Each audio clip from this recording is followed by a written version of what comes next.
नमस्कार, मी माधवी कोंटे.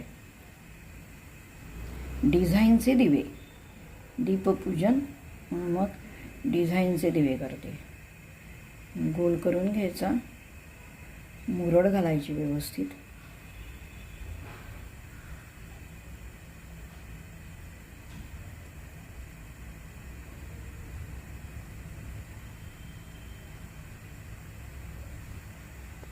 मुरड घालून घेतली आणि शेवट त्याचं मी नाक काढलं. दिव्याची ज्योत ठेवायची जागा आणि हा हातानं आतमध्ये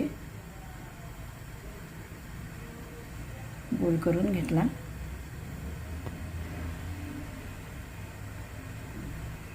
आणि हे केलेले दिवे आणि त्यात ही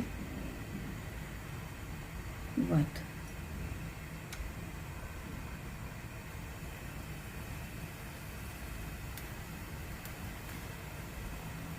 आता हे मी 5 मिनिटं उकडून घेणार. कणिक, तेल, थोडीशी हळद, किंचित मीठ असं घालून घट्ट कणिक भिजवून घेतली. अशी ही इतकी घट्ट कणिक भिजवायची आणि त्याच्यापासून हे दिवे केलेले.